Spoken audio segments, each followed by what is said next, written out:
Hey everyone, welcome back. Today we're diving into something I think we can all relate to. Oh, is it chocolate? Because I can definitely relate to that. Uh-huh. Close. But even better, we're tackling those tricky English grammar mistakes that trip us up. Even when we think we've got a pretty good handle on the language. Oh, I see. Like those moments when you hit send on an email and then you're like, wait, did I use the right there? Exactly. So we're using this awesome article from Oxford International English called Top 30 Common English Grammar Mistakes Mm. as our guide today. By the end of this deep dive, you'll be spotting and fixing those slip-ups like a pro. I'm ready to become a grammar ninja. Where do we start? Well, let's start with something simple but super important. Tenses. Like present tense, past tense. It seems basic, but it's amazing how one little verb tense mix-up can totally change what you're trying to say. Oh, yeah, totally. Like saying, I live in a treehouse as a kid. It just sounds dot off. Exactly. Because you lived in a treehouse as a kid, it's in the past. That's the past tense in action. Right, right. Past tense for things that are done and dusted. Makes sense. Okay, so tenses are crucial for clear communication. What about something else that can make our writing more, I don't know, more lively? How do we avoid sounding dull? Are you thinking about using more descriptive language like strong verbs and vivid imagery? I am. But I'm also thinking about adverbs. They're supposed to add detail, but sometimes I feel like they can make things a bit clunky. Like, instead of just saying Emily shook her head, we say Emily shook her head vigorously. Does that really add anything? Ah, I see what you mean. Sometimes those adverbs are just extra baggage. Instead of saying vigorously, maybe we could say Emily snapped her head back in disapproval. That paints a more vivid picture, right? Right. That's way more impactful. So adverbs, use them sparingly and only when they really add something to the sentence. Agreed. Now, for a challenge that I think secretly haunts all of us, Oh, what is it? those pesky homophones, the ones that sound the same but are spelled differently and mean different things. Oh, no, not the homophones. You mean like your and your. Yeah. And don't even get me started on there, and there. Yeah, those are the classic culprits. But don't worry, there are tricks to keep them straight. Like, for your versus your, just remember, if you can swap in you are, then it's your. You're amazing at grammar, see? Okay, that's actually a helpful tip. If you can swap in you are, it's your. What about the their trio? Well, there is for a place, like, over there, there shows possession, like their grammar skills are top-notch, and there is short for they are, as in they're gonna ace this deep dive. Got it. There. Place, possession, they are. I think I can remember that. Hmm. Now, can we please talk about something that drives me crazy? Let me guess. Misplaced apostrophes. Yes. You know those little punctuation marks that seem to cause so much confusion? It's like people just sprinkle them randomly. I once saw a sign that said, apples for sale. Made me want to scream. Oh, I feel your pain. Apostrophes have two main jobs, showing possession or forming contractions, like the book's cover. The cover belongs to the book. Or can't for cannot. But they never go with plurals. Apples is already plural. No apostrophe needed. Okay, so apostrophes are for possession or contractions, not for making words plural. Got it.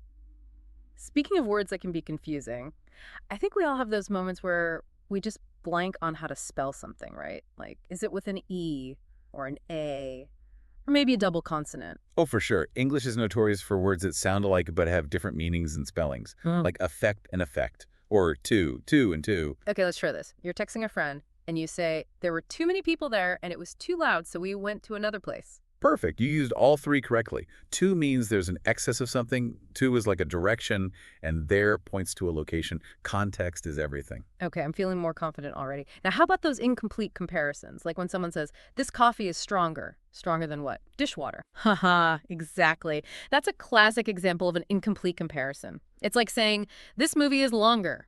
Longer than what? A TikTok video. We need that point of reference. So it's like saying it's hotter today without saying what today is hotter than. Could be hotter than yesterday, could be hotter than the surface of the sun. We need that context. Exactly. Always give that context. Otherwise, your listener is left hanging, wondering what you're even comparing. All right, are you ready for this?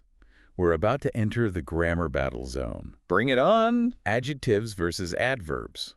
I feel like this is where a lot of people get tripped up. Like, is it real good or really good? Ah, the age-old question. Well, adjectives describe nouns like a sunny day or a grammar guru. Adverbs, on the other hand, describe verbs, adjectives, or even other adverbs. They often end in "gerling" and tell us how something is done. So instead of real good, which uses an adjective to describe another adjective, we should say really good, using the adverb really to modify the adjective good. I see. It's all about those edgily endings. You got it. They're a good clue that you're dealing with an adverb. Okay, I'm feeling more confident already. Now, what about misplaced modifiers? Those phrases that can totally change the meaning of a sentence depending on where they're placed. Oh, those can be tricky. Like imagine reading, "Walking down the street, the flowers were beautiful." Sounds like the flowers are taking a stroll and enjoying the scenery. That's hilarious. Hmm. It's clear that the person walking is the one who finds the flowers beautiful, not the flowers themselves. So how do we fix that kind of mistake? Make sure the modifier is clearly attached to the right noun or pronoun. So instead of "walking down the street, the flowers were beautiful," we could say, "Walking down the street, I noticed the beautiful flowers." Now it's crystal clear who's doing the walking and who's doing the admiring. Oh, much better. We've cleared up the confusion and saved those flowers from an awkward walking situation. Exactly. It's all about making sure your sentences make logical sense, not just grammatical sense. Okay, before we go any further, can we talk about pronouns for a minute? They seem simple enough, but I know they can cause a lot of confusion, especially when it comes to agreement. You're right. Pronoun agreement is one of those things that can trip up even experienced writers. The basic rule is singular pronouns with singular nouns, plural pronouns with plural nouns. But it can get tricky with things like collective nouns. Oh yeah, collective nouns, like the team is versus the team are. Mm. It seems like the verb changes depending on whether we're thinking of the team as a single unit or as individuals. Exactly. And with indefinite pronouns like everyone, anyone, or somebody, we always use singular verbs and pronouns. So it's everyone has their own opinion, not everyone have their own opinions. Okay, so even though everyone sounds like it refers to multiple people, grammatically it's treated as singular. I'm learning so much already. Now, what about commas? It seems like everyone has a different opinion on where they should go. Oh, the comma. The most versatile and most debated punctuation mark in the English language. Seriously. I think we've all had those moments where we stare at a sentence and just can't decide if a comma belongs there or not.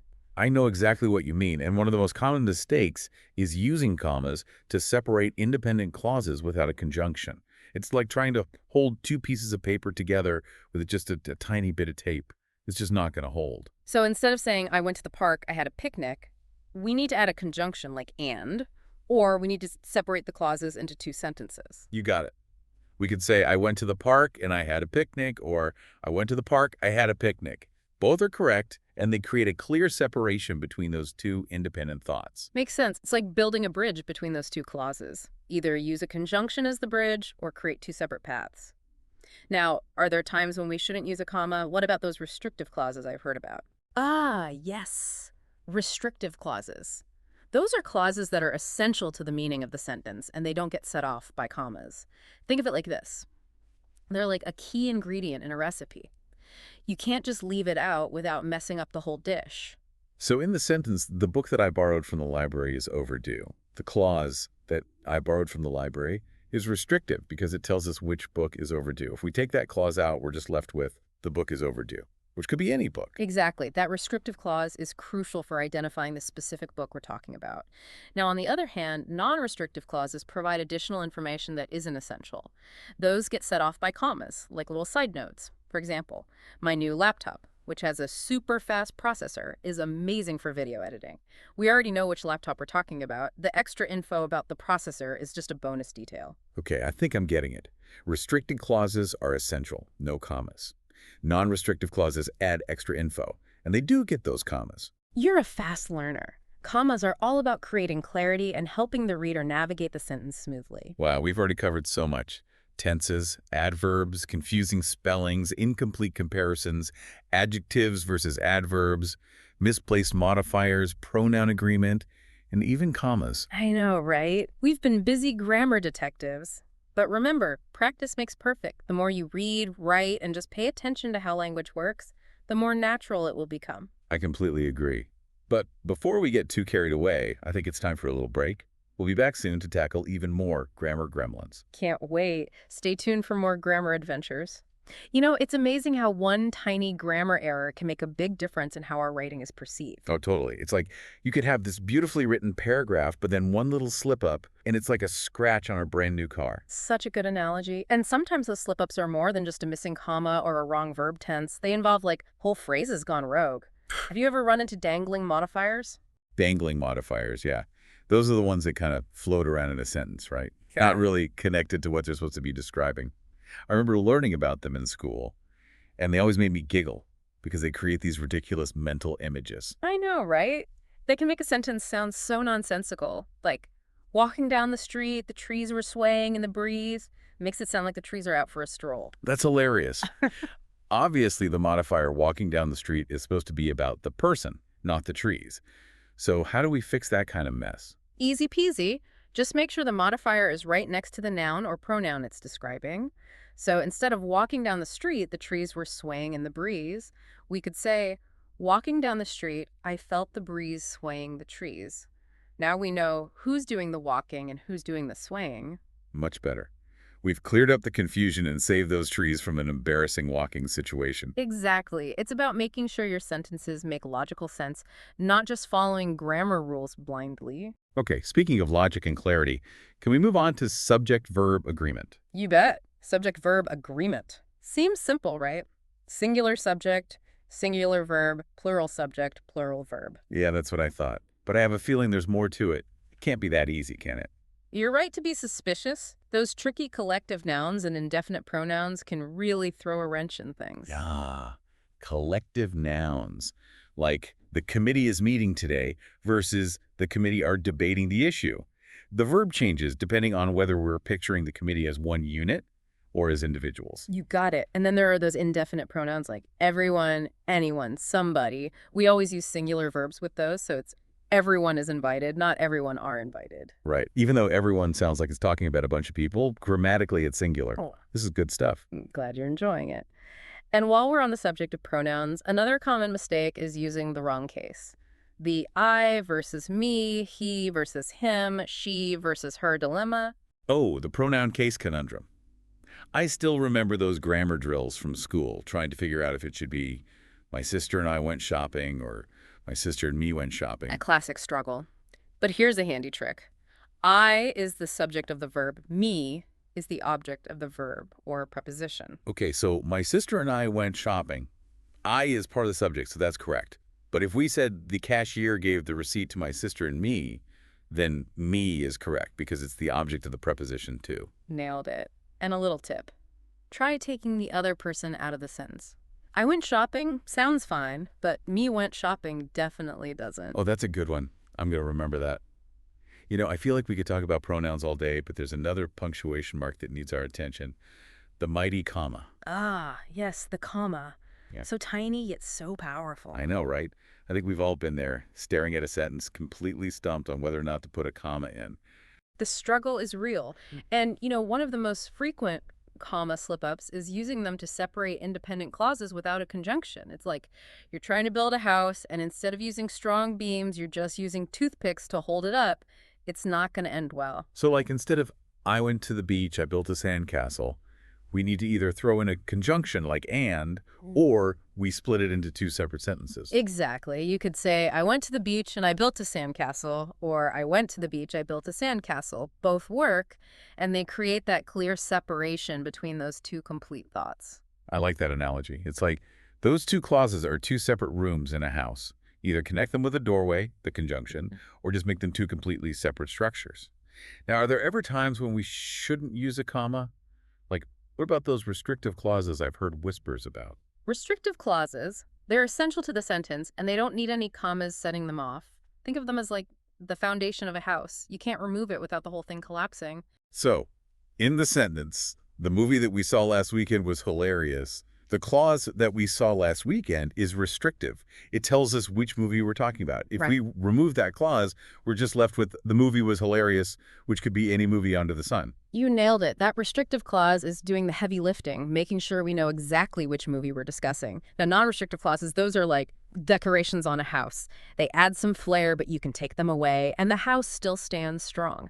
They get those commas, like little pauses to set them apart. Like, my favorite coffee shop which has the comfiest armchairs, is just around the corner. We already know which coffee shop it is. The comfy armchair info is just a bonus. Okay, so restrictive clauses, essential, no commas needed. Non-restrictive clauses, bonus details, get those commas.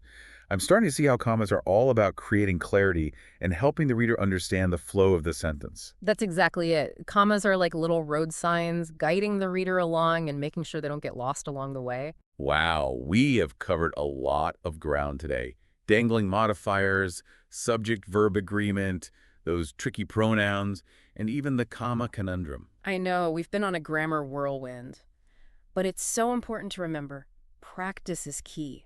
The more you read, write, and just generally be mindful of how language works, the easier it will become to spot and fix those grammar gremlins. I'm feeling so much more confident already, but I think before we move on to even more grammar adventures, we need to take a little break. Agreed. Let's give everyone a chance to process all this amazing grammar knowledge before we dive into the next part. All right, welcome back. I'm ready for more grammar adventures. We've talked about so many common mistakes already, and I'm feeling much more confident about, navigating the tricky world of English grammar. Yeah. But before we wrap things up completely, I'm really curious about those unconventional learning strategies you mentioned earlier. There's got to be more to grammar than just textbooks and lectures, right? Oh, absolutely. Textbooks and lectures definitely have their place, but I think there are so many fun and creative ways to, really immerse yourself in grammar. Have you ever thought about using music? Music. To learn grammar. That's a new one. I know, right? But think about it. Song lyrics are packed with grammatical structures, rhymes, rhythms, all sorts of things that can help you internalize those patterns without even realizing it. That's actually really cool. It's like learning grammar through osmosis by listening to your favorite songs. Hmm. And speaking of fun ways to learn, what about word games and puzzles? Could those help with grammar too? Totally. Games like Scrabble or Bogle are amazing for building your vocabulary and, getting you to think about spelling patterns.